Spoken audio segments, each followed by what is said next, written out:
Hola, muy buenos días a todos. ¿Cómo estamos? Muy bien, qué bueno. Es un buen día para estar en la casa de Dios. Siempre es un buen día para estar en su presencia y bueno, le felicito por haber tomado la decisión de estar aquí el día de hoy.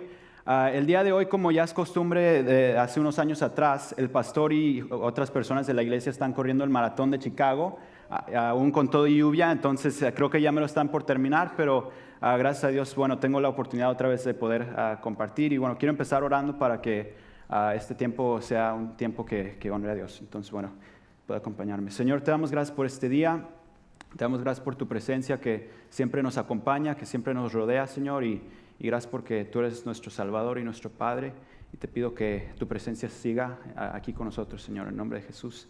Amén. Amén, muy bien, pues bueno, el día de hoy pude estar también en la reunión de inglés y pude escuchar la historia de uno de los pastores que se llama Junior, y él cuenta una historia de que cuando él tenía unos 12 años, él tuvo lo que fue su primera prueba de lo que es el poder o de lo que es estar a cargo. Él cuenta que sus padres, el pastor Scott y Linda, el nombre de su mamá, iban a salir, y ese es el momento que todos los padres esperan a que llegue con mucha ansia. El día en que los padres pueden salir y que los niños pueden estar en la casa y bueno, poder pasar un buen tiempo a ambas personas. Y bueno, algún día sé que me llegará ese momento como papá, pero todavía falta un montón de tiempo para que llegue eso, pero los que son papás sé que quizás lo hayan experimentado alguna vez.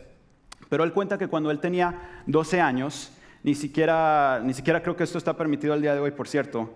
Hoy no se puede dejar solo a un niño en casa porque, no sé si escucharon las noticias, empiezan a comerse los jaboncitos esos que se desfiguran como gomitas. No sé por qué ese es el caso. Y también los niños pequeños, por ejemplo, hay otra regla, que tienen que todavía usar asiento en el auto para llevarlos a la escuela. Y otra cosa que también sucede es que los niños menores de 2 años nunca pueden estar mirando para adelante cuando vienen en el carro. Es una de esas muchas leyes y muchas reglas que existen el día de hoy. Pero él cuenta que cuando él tenía unos 12 años, sus padres le preguntaron y le dijeron, Scott, porque ese es su verdadero nombre, le dijeron, vamos a salir y no vamos a llamar a una niñera, entonces a ti te va a tocar cuidar a los niños. Entonces, pues él estaba muy entusiasmado, muy excited, como dicen en inglés, para que empezara este día, porque él se sintió como el capitán, se sintió como el comandante de la nave y que todos iban a hacer lo que él quisiera. Al menos eso es lo que él escuchó. Entonces, él tiene 4 años más que el siguiente hijo y 9 años más que el siguiente. Entonces, él se sentía que iba a ser el jefe de la casa, no sé si se lo pueden imaginar. Entonces, tan pronto que vio ahí por la cortina que sus padres se salieron, que se fueron en el carro, llamó a sus hermanos y dijo, ok, ahora sí empieza lo bueno. Entonces los reunió y les dijo cómo iban a funcionar las cosas bajo su liderato. Entonces, él cuenta que agarró una silla y la puso en medio de la sala y ese fue como su trono. Entonces, él se sentó ahí. Ahí cuenta la historia que habló a su hermano y le dijo, hermano, estoy un poco cansado, un poco estresado por los deberes de ser un líder. Entonces, por favor, ve y tráeme un vaso de agua. Entonces, claro, su hermano no le gustó para nada esa orden, entonces, pero bueno, tuvo que hacerlo. Y luego le habló a su otro hermano y le dijo, hermano, me siento un poco estresado. Así que si por favor puedes sentarte aquí detrás de mí, hacerme un poco de masajito, me sentiré muy bien. Y bueno, él cuenta que era un tiempo muy bueno, era el mejor día de su vida hasta ese entonces. Y aunque se quejaban sus hermanos, su respuesta pues era, pues ¿qué puedes hacer? Deberías haber nacido primero, ¿no? Entonces, como dije, era un buen tiempo para él, pero luego sucedió que sus papás volvieron y le preguntaron, ¿cómo están las cosas? ¿Cómo fue todo? Y por supuesto que Junior dijo, excelente, fue un día inmejorable, fue un tiempo muy bueno. Nadie se lastimó, todos están vivos, la casa no se quemó, nadie hizo drogas, todo bien por aquí.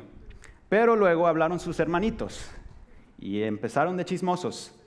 Fue terrible, Scott se sentó en una silla todo el tiempo, nos dijo qué hacer y de seguro él pensó, pues que no entienden mi liderazgo, no entienden cómo trabajan las cosas aquí. O tal vez fue al revés, ¿no? Tal vez fue el que no lo entendió. Pero la cosa es que era él demasiado inmaduro para entender esto, que lo pusieron a cargo. Y entonces él lo hizo de tal manera que se beneficiara a sí mismo. Y bueno, la forma en que utilizó su autoridad, influencia y poder fue una señal clara de que él no estaba listo para esa posición de liderazgo. Y esto está en sus notas, y dice que la forma en que usamos nuestra influencia o autoridad nos dice qué tan maduros somos. ¿Qué haces, cómo actúas, las cosas que dices cuando eres el que estás a cargo y tienes la mayor influencia? Nos dice qué tan maduros somos. Si eres capitán del equipo, si eres presidente de la junta, si eres un director de estudiantes, un gerente, un encargado en tu compañía, un padre, sea lo que sea, como usas tu influencia y tu autoridad, es un indicador de tu madurez. Y bueno, realmente esto nos dice si estás listo para esta posición. Y es algo que vamos a ver hoy con David. Vamos a ver el primer libro de Samuel, capítulo 31, y quiero brevemente darles un resumen de lo que está sucediendo aquí. Israel era una nación que era gobernada por Dios en esos tiempos, y era la única nación en este momento que este era el caso.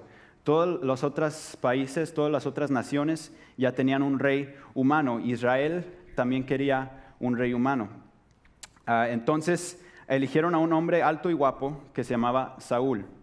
Y este Saúl era una buena opción como rey. Era un guerrero, él era un guerrero, tenía una voz así de comandante, de mando, y era un joven con una buena presencia. Pero la verdad es que él era un fracaso.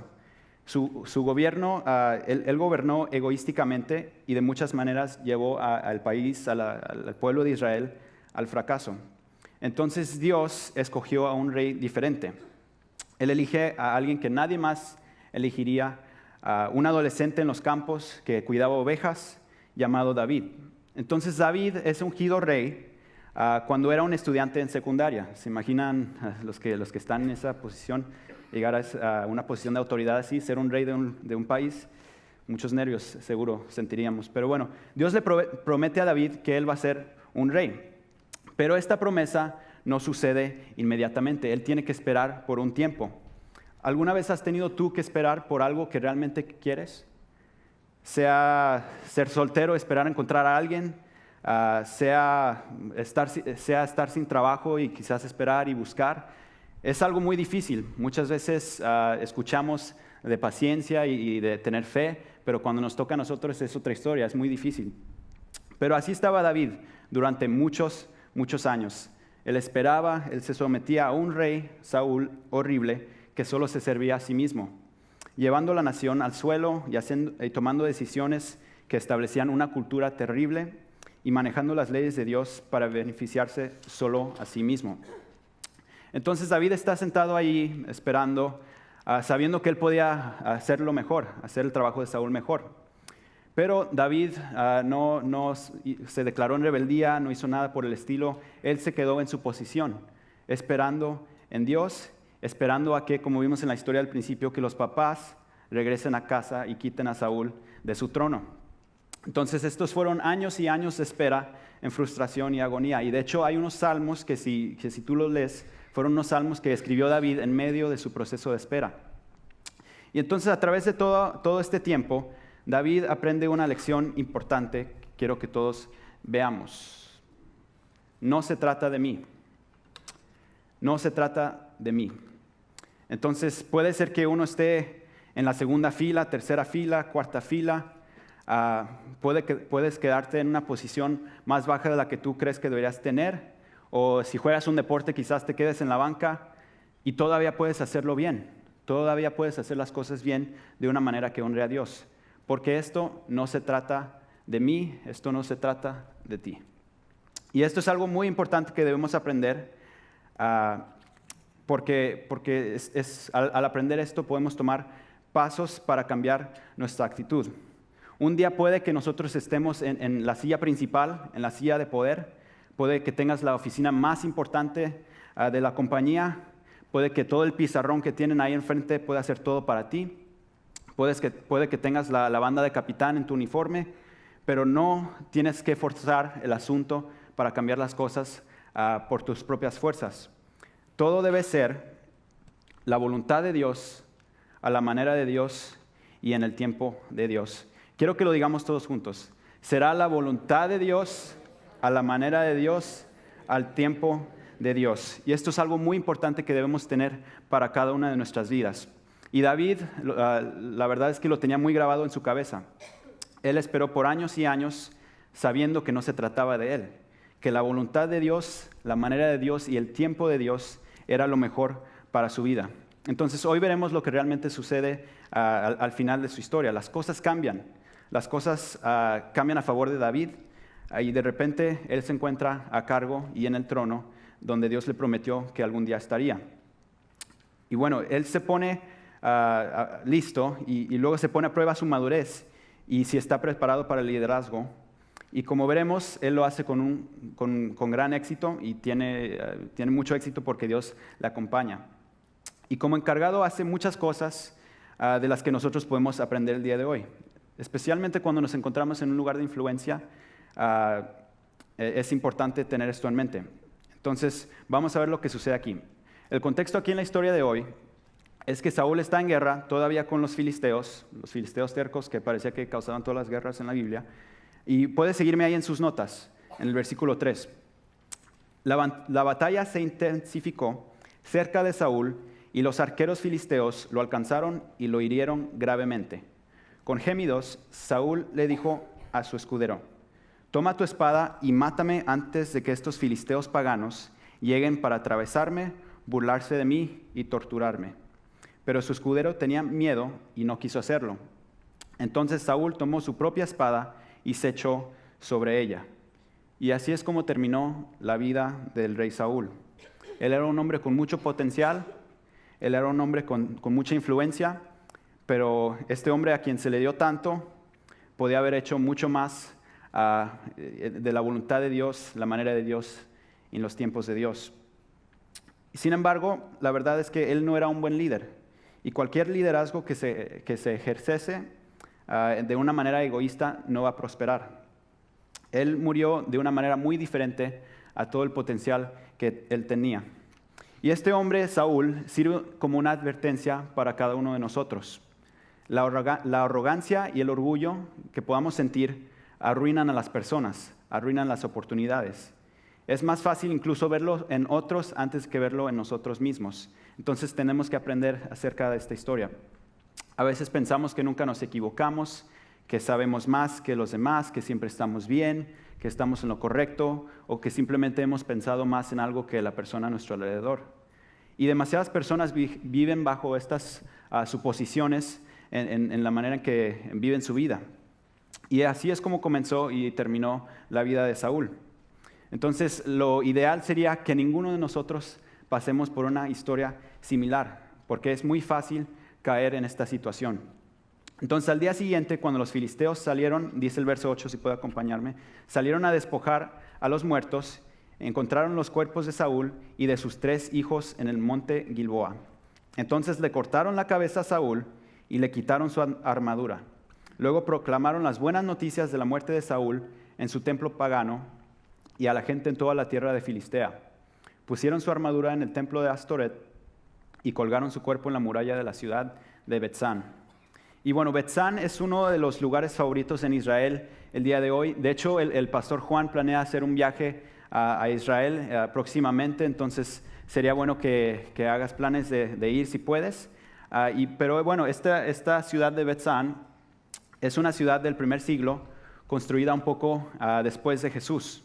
Está muy bonita, es algo muy, muy increíble ver lo que uno lee en persona, pero hoy es un pueblo fantasma en el que uno puede nomás entrar y salir. Incluso tiene un coliseo muy bonito donde pues la gente pasa por ahí, incluso si uno quiere nomás relajarse un día, ahí también puede pasar un buen tiempo. Pero bueno, hay una gran colina detrás de esta ciudad, y aquí la vemos, esta es lo que era la antigua ciudad. Hay una gran colina aquí, y es aquí donde de hecho colgaron los cuerpos de Saúl y de su hijo. Entonces no sé si te imaginas lo que sería para la gente que tomó el cuerpo y lo bajó de ahí, subir en medio de la noche, tomar el cuerpo y bajarlo. Entonces, esto es lo que sucede. Saúl está muerto y esto prepara el escenario para que David por fin ascenda al liderazgo, ascenda al trono. Entonces aquí es donde abrimos el segundo libro de Samuel. Se acaba primera de Samuel, hay una transición y uno quizás pensaría que ya todo va a estar bien, que llegó el momento de que David entrara en su liderazgo. Pero las cosas no suceden de esa manera. Entonces en el capítulo 1 del segundo libro de Samuel, que por cierto no lo vamos a leer, simplemente puedes ver el encabezado, dice que David se entera de la muerte de Saúl. Y uno pensaría quizás que debería estar muy feliz, ¿no? Porque su peor enemigo, el que lo perseguía, el que siempre hacía de su vida un infierno, está muerto. Uno pensaría que es un momento de celebración, que David lo celebraría por todo lo alto. Pero como vemos en el versículo 17, esto no es así. Al contrario, se lamenta David, y públicamente también. Y por una razón que veremos más adelante, pero él no siente gozo en este momento. Incluso él mata al mensajero que le dice que está muerto Saúl, porque este mensajero dijo que él fue el que lo mató, pensando que recibiría algún tipo de recompensa. Pero David lo mata. Y la reacción de tristeza de David quizás no tenga sentido porque su enemigo ha sido eliminado, pero esto es bueno para él y para la nación, aunque no tenga sentido, pero como ya dije, ahorita vamos a pasar en eso. Entonces, continuemos en el capítulo 2, versículo 1. Ahí estaré leyendo, y dice: después de esto, David le preguntó al Señor: ¿debo regresar a alguna de las ciudades de Judá? Sí, respondió el Señor, refiriéndose a Dios. ¿A qué ciudad debo ir?, preguntó David. A Hebrón, contestó el Señor. Y aquí está un mapa de Hebrón, y aquí es donde David tenía que dirigirse, y algo grande pasa por aquí, y por eso es importante saber a dónde se fue David. Y bueno, aquí leeré en el versículo 2, continuamos. Las dos esposas de David, que por cierto esa era otra de las decisiones que tomó David, pero de eso hablaremos después. Las dos esposas de David eran Ahinoam de Jezreel y Abigail, la viuda de Nabal, de Carmelo. David, sus esposas y los hombres de David, junto con sus familias, se mudaron a Judá y se establecieron en las aldeas cercanas a Hebrón. Después llegaron los hombres de Judá y ungieron a David rey del pueblo de Judá. Entonces, bueno, aquí en Israel hay 12 tribus. Ahí, entonces, ahorita vienen 10 más Judá, porque la tribu de los levitas no venía incluida aquí en las promesas. De hecho, la tribu levita, su responsabilidad era ser sacerdotes. Entonces, por eso aquí solo vienen 11 tribus. Pero eso solo es algo que es importante saber para la historia. Entonces, Judá fue por mucho la tribu o el lugar más grande del pueblo de Israel. Estaba al sur de Israel, y en ese punto no estaban conectadas con las otras 10 tribus, por eso existe ahí la división. Una guerra civil en Israel sucede y se lleva a cabo. Entonces, en Judá, en el estado principal, hacen a David el rey, mientras que las otras 10 tribus hacen a un hijo de Saúl llamado Isboset su rey. Entonces David asume el liderazgo, pero todavía no de la nave completa, todavía no del pueblo de Israel completo. Y de seguro la gente quizás le haya dicho a David: hey, ve y reclama lo que es tuyo. Fácilmente podemos ir y fácilmente podemos acabar con la casa de Saúl. Asesina a su hijo. Pero David entiende que las cosas no funcionan así. La voluntad de Dios, la manera de Dios y en el tiempo de Dios siempre serán mejores las cosas. No se puede hacer de otra manera. Entonces esto continúa por unos 7 años y hay algunos problemas entre su casa y la casa de Saúl. Entonces comienza una guerra. Y en esta guerra los ejércitos de David se fortalecen, mientras que los ejércitos de Isboset, el hijo de Saúl, se debilitan. Pero luego sucede algo. En esta época, 2 hermanos se meten desapercibidamente a la casa de Isboset, hijo de Saúl, y mientras está dormido, lo atacan, lo golpean, le cortan la cabeza y terminan con su vida. Y estos 2 hermanos creen que hicieron una gran cosa para el rey David. Limpiaron el camino para que por fin pudiera tener lo que era suyo y por fin poder llegar al trono de Israel. Entonces llevan la cabeza de Isboset hasta David para traerle las buenas noticias. El último obstáculo ha sido eliminado, Alteza. Aquí está la cabeza y ya puede ser el rey. Y esto es lo que dice el texto en el capítulo 4, versículo 8, ahora. Dice que, avanzando un poquito, cuando llegaron a Hebrón, le presentaron la cabeza de Isboset a David y exclamaron: mire, aquí está la cabeza de Isboset, el hijo de su enemigo Saúl, quien intentó matarlo.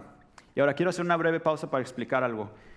Quizás lleves algunas semanas aquí o has venido las últimas seguidas y te estés preguntando, ¿por qué tanto cortar las cabezas a las personas? O sea, la primera historia, la segunda, como que ya estuvo con eso, ¿no? Pero yo también te entiendo si piensas eso. Y la verdad es que en el Antiguo Testamento, así como en el Nuevo, hay muchas decapitaciones. Como por ejemplo Juan el Bautista, también le cortan la cabeza en el Nuevo Testamento. Y bueno, ¿por qué es que sucede esto tan continuamente?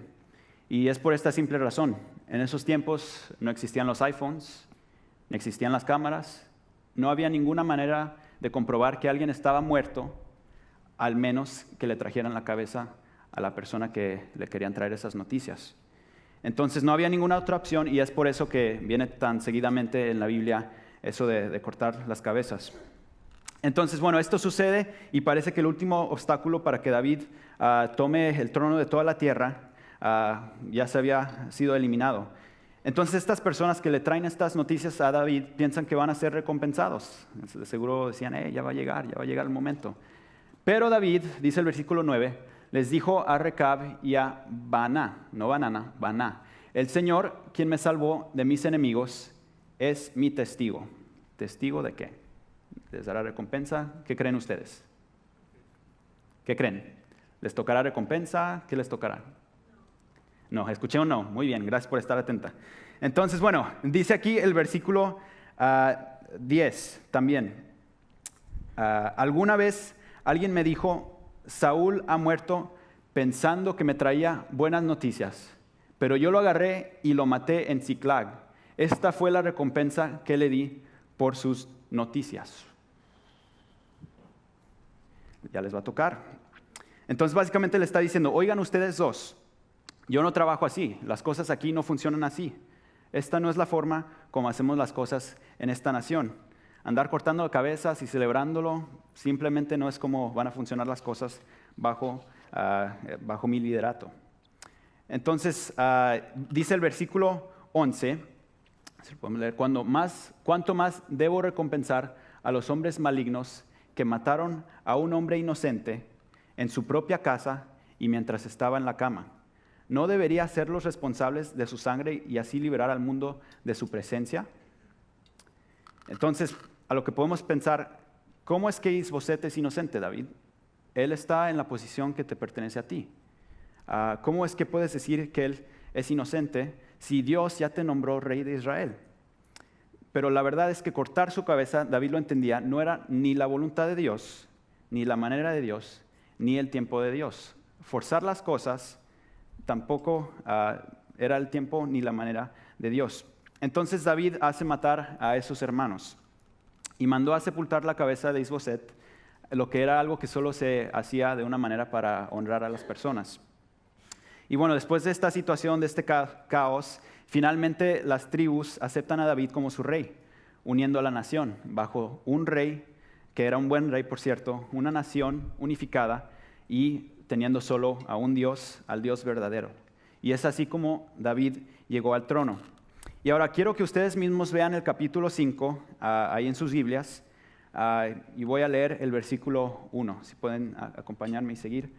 Luego todas las tribus de Israel fueron a David en Hebrón y le dijeron, somos de la misma sangre. En el pasado, cuando Saúl era nuestro rey, en realidad era usted quien dirigía las fuerzas de Israel. Y el Señor le dijo, tú serás el pastor de mi pueblo Israel, tú serás el líder de Israel. Entonces, ahora podemos ver que la fidelidad de David finalmente está dando sus frutos. Y la verdad es que también para ustedes, también para todos nosotros, la fidelidad que nosotros tenemos en donde estamos siempre va a dar fruto, siempre va a traer resultados. Yo no sé cómo, quizás tú no sepas cómo, ni cuándo, ni en qué manera, pero la fidelidad siempre es honrada por Dios. Entonces los líderes, continuando aquí en la historia, se acercan a David y le dicen, has estado allí, te mantuviste fiel, hiciste un buen trabajo y te negaste a doblegarte como algo barato. Te negaste a correr y ser cobarde. Al contrario, tuviste paciencia y gran parte del éxito de nuestra nación ha sido a través de tu trabajo. David, todos sabemos que eras tú el que era la influencia verdadera y la bendición, aunque no tenías el poder. ¿Se puede imaginar quizás cómo se sintió David? Después de lo que hemos visto las últimas semanas, tantos años de huir de la persecución del rey Saúl, de seguro se sintió alegre, quizás lloró, pero por fin tuvo la recompensa de su fidelidad. Entonces dice el versículo 3, de modo que ahí en Hebrón el rey David hizo un pacto ante el Señor con todos los ancianos de Israel y lo ungieron rey de Israel. Y es aquí donde la grandeza verdadera de David es demostrada, porque en este momento David aplica todo lo que aprendió en su proceso, de espera y de fidelidad, y él toma estas lecciones y las aplica para su nuevo reino. Entonces David muestra una madurez que él no tenía a los 15 años, él no tenía esta madurez ni a los 22, cuando era un fugitivo. Pero ahora, después de todo el proceso, a los 30 años, él por fin ha logrado entender esto. Nosotros pasamos por muchos procesos de espera en nuestras vidas y quizás nosotros quisiéramos que algo nos llegara en ese momento, pero en el proceso de espera, Dios refina nuestro carácter. Dios nos enseña lecciones que después nos servirán y nos serán de mucha bendición. Entonces, quiero que pienses en esto en un momento, que está a punto David de recibir todo el poder. Él tiene todo a su favor en este momento. Y él es la persona más poderosa en este lugar. Todo le pertenece. Y lo que hace, en lugar de deshacerse de las personas que estaban en rebelión a su reinato, es que él hace un pacto. Y un pacto es una promesa. Es mucho más incluso que un acuerdo o un contrato. Es una cosa espiritual que incluso muchos de ustedes hicieron el día de su boda. Esto es algo muy especial. Entonces David les promete algo en este momento, probablemente para que no se sientan oprimidos o que él se estaba aprovechando de estas personas, como Saúl, pero al contrario, para pastorearlos. Este pacto era completamente innecesario, incluso nadie le dijo que lo hiciera.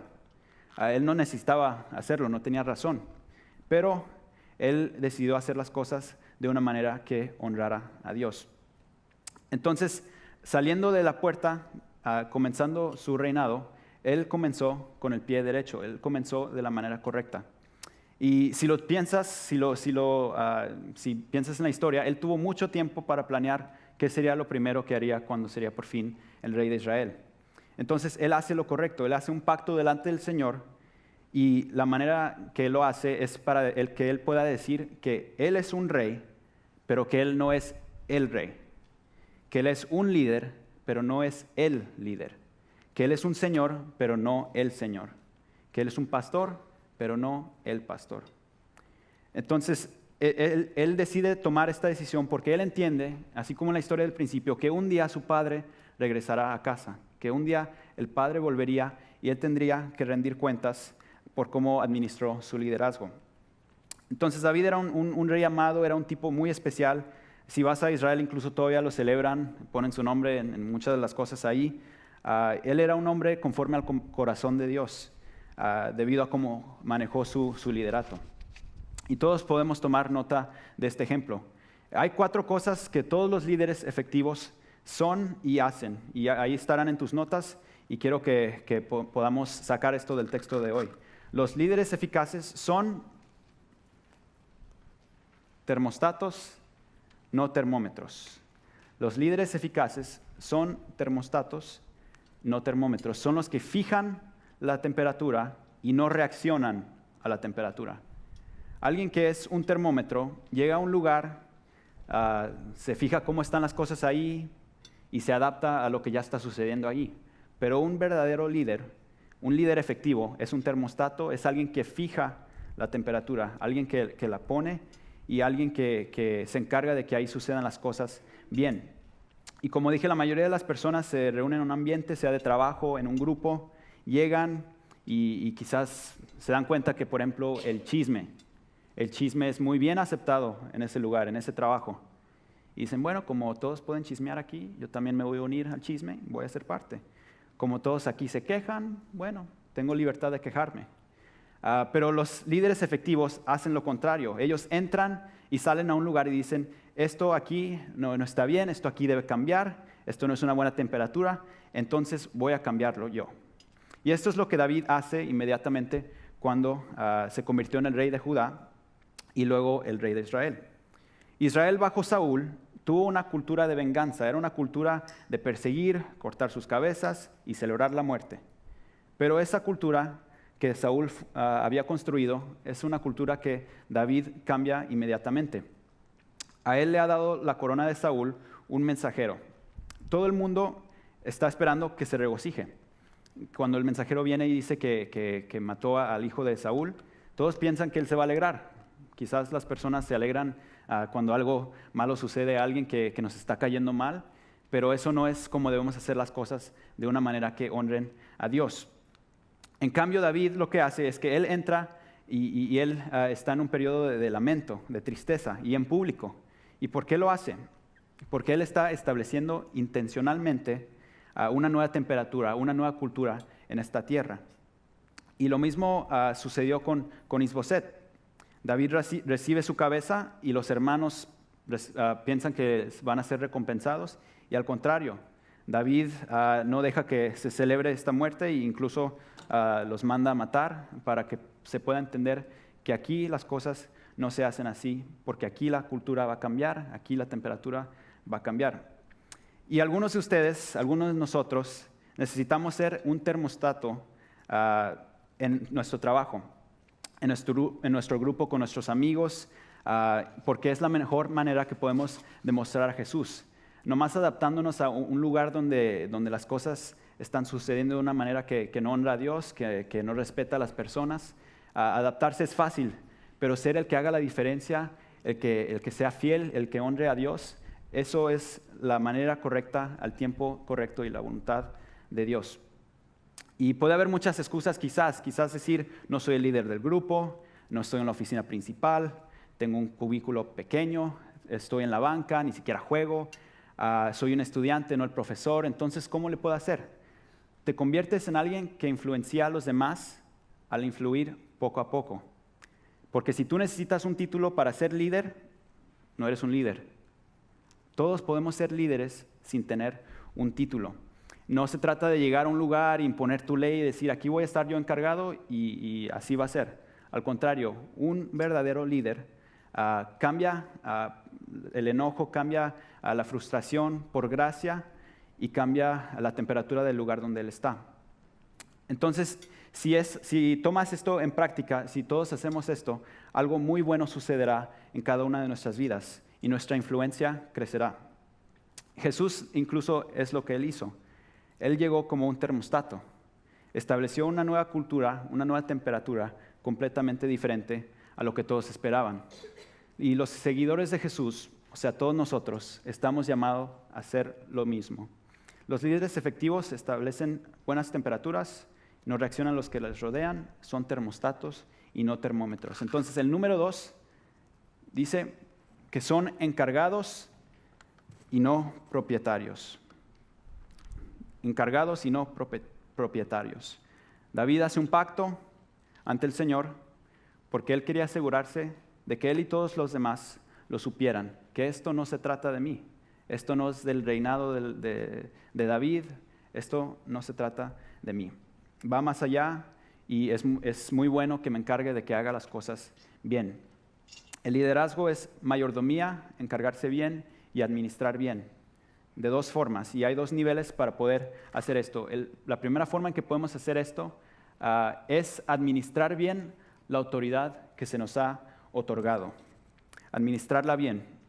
A diferencia de la historia que contamos al principio del pastor Junior, a los 12 años, David entendía que su papá iba a regresar, que el padre iba a regresar y le tendría que rendir cuentas por cómo usó su autoridad. Entonces, todos podemos ser responsables, no importa en dónde estemos. Todos podemos vivir la vida en una manera que hacemos las cosas bien y como mayordomos en lugar de propietarios. Seas tú un maestro, un capitán, simplemente un padre, un pastor, un policía, un político, todos somos responsables en dónde estamos de la autoridad que se nos ha dado. Entonces, la siguiente cosa que pueden hacer los líderes para administrar bien esta autoridad es administrar bien los dones de los demás. Reconocer el talento, los dones que tienen las personas a quienes están administrando y usarlo de una buena manera. Y este es el trabajo de los jefes, los capitanes, para maximizar el potencial y los dones que están en las personas que ellos dirigen. Es agregar valor a las personas y no quitar valor a las personas. Es reconocer los puntos fuertes de quienes les rodean y no sacarlos o eliminarlos por completo incluso. Y esto es algo en lo que Saúl fue terrible, porque Saúl tenía a David bajo su liderazgo y él era un muchacho con mucho potencial. Sin embargo, en lugar de capitalizar en su potencial, Saúl lo oprime y él lo amenaza, pone un alto a todo su desarrollo, o al menos intenta poner un alto a su desarrollo. Y tanto la nación como Saúl pagaron por esas decisiones. Entonces los buenos líderes están constantemente mirando a su alrededor, pensando en quién es bueno para qué y cómo ayudarlos a mejorar y hacer que todo esto vaya más allá. Es entender que no se trata de mí.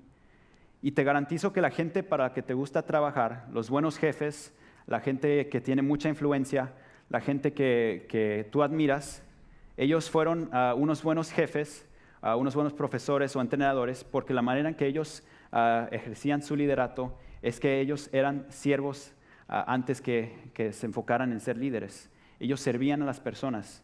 Entonces, si tú piensas en alguien que tiene mucha influencia y piensas, yo quiero ser algún día como él, lo que tienes que hacer es sacarte a ti del centro y dar valor a los demás, impulsar a los demás. Esto no se trata de mí. Es muy importante que lo entendamos. Y hay unas 3 palabras muy importantes que podemos usar para cambiar nuestra mentalidad en cuanto a esto. Y estas 3 palabras son, veo en ti. Veo en ti. Esta es una frase poderosa que papás, jefes, todas las personas en autoridad pueden usar. Esta frase, veo en ti, la puedes usar para tus hijos, para tus trabajadores, para tus estudiantes. Esta es una frase que puede cambiar a la dirección de las personas bajo tu liderato. Entonces, quiero que pensemos en esta frase esta semana, en nuestros trabajos, en nuestras escuelas o simplemente con las personas que nos rodean. Porque esta frase tiene mucho poder. Y, por ejemplo, tengo una historia que recuerdo de un estudiante que incluso va a la escuela a la que voy yo, y ya se graduó, de hecho, pero él cuenta que cuando él estaba por terminar, él no sabía qué hacer todavía de ocupación, de trabajo, incluso para el ministerio ya lo había descartado por completo. Pero él cuenta que una tarde un maestro de ahí, de esa escuela, se sentó con él por 10 minutos, solo 10 minutos, y le preguntó que cómo estaba, que cómo se sentía, que qué le gustaba hacer. Y después de la plática, este profesor le dijo a esta persona, yo veo en ti, y luego terminó la frase, veo en ti un potencial para hacer esto, esto y esto. Y cuenta esta persona que esta conversación de 10 minutos con esta frase cambió la dirección de su vida, porque al ver que alguien veía este potencial en él se sintió motivado, impulsado e inspirado para seguir en esta carrera. Entonces él ahora incluso es un pastor también. Entonces es muy, muy importante que nosotros podamos tomar esta frase y usarla para inspirar a los demás, no de una manera falsa, no de una manera de solo porque me dijeron en la iglesia, sino porque esto realmente nos ayuda a cambiar la manera en que vemos las cosas. Entonces, quiero que nosotros sepamos que donde nosotros estamos es donde Dios nos tiene. Si tú estás donde tú estás, es porque Dios te tiene aquí. Él quiere que tú aprendas algo en este proceso, que dejes de ponerte a ti como el centro de tu historia, de dejar de ser tú el enfoque de tu historia y saber que esto no se trata de ti ni de mí, sino esto se trata de honrar a Dios haciendo las cosas en su tiempo, en su manera y en su perfecta voluntad. Entonces esto incluso es lo que Jesús hizo con sus discípulos. Vio algo en Pedro que nadie jamás había visto. Incluso Pedro tampoco lo había visto en sí mismo. Él llega a Pedro y le dice: Pedro, eres una roca, y en esta roca construiré mi iglesia.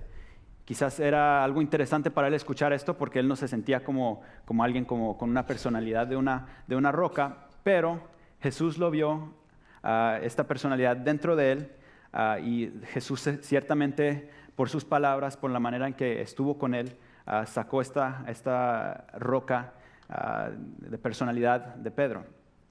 Entonces Jesús hizo eso con muchos también, y esto incluso es lo que nosotros podemos también hacer en donde estamos. Entonces, si tú sigues a Jesús, ¿cuántos aquí siguen a Jesús?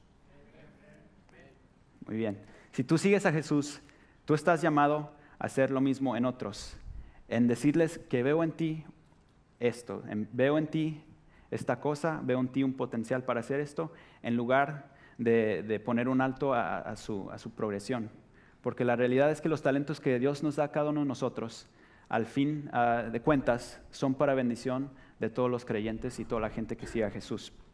Entonces, la número 3 dice que los siervos son siervos encargados y no amos. No son líderes que se adueñan de la gente, que se adueñan de las personas, sino son siervos, como dije anteriormente. Entonces, cada persona que tiene buena influencia en esta vida es alguien que antes fue un siervo, y que incluso al ser líder puede ser siervo, porque son siervos encargados y no amos. Entonces, unos 1000 años después de la historia de David, 20 millas al norte, creo que viene aquí, okay, no. Unas 20 millas al norte de la historia que sucedió, que estábamos contando de David, Jesús hace algo de lo que todos podemos aprender. Jesús sabía que el Padre le había dado la autoridad sobre todas las cosas. Él es el que estaba sobre todo. Ahí esto, bueno, viene en Juan 13. Jesús sabía que el Padre le había dado la autoridad sobre todas las cosas. Y al tener autoridad sobre todas las cosas, Jesús hace algo de lo que todos podemos aprender. En la historia del principio vimos que el Pastor Junior, cuando recibió autoridad, él lo que hizo es que puso su trono y se sentó. Pero Jesús hace algo completamente diferente que lo que vimos en esa historia. Y dice que se levantó Jesús. En lugar de sentarse, de sentirse el rey, el dueño, aunque bien quizás podemos decir que Jesús estaba sobre todas las cosas, Él no se quedó en esa posición. Incluso Él se levantó. Se quitó el manto, continúa la historia en Juan 13, se quitó el manto, ató una toalla a su cintura y echó agua en un recipiente. Luego comenzó a lavarle los pies a los discípulos. Es decir, lo primero que él hace no es buscar a ver a quién puede mandar a hacer algo, a quién puede decirle que le haga un favor, que le sirvan algo. Él lo primero que él hace es que él cambia su enfoque y él decide servir a los demás. Todo el poder lo tenía, la autoridad la tenía. Él era el que influenciaba más que nadie a las personas que estaban a su alrededor. Él era la persona que tenía más poder, y lo primero que él hace es que él busca a las personas para lavarles los pies, estableciendo para nosotros, para ti y para mí, el mejor ejemplo de cómo debemos manejar nuestro liderazgo. Entonces, cuando eres la persona más poderosa en un lugar, ¿qué es lo que haces? Cuando alguien te entrega las llaves, ¿qué es lo que haces? Cuando te muestran la oficina principal, ¿qué es lo que haces?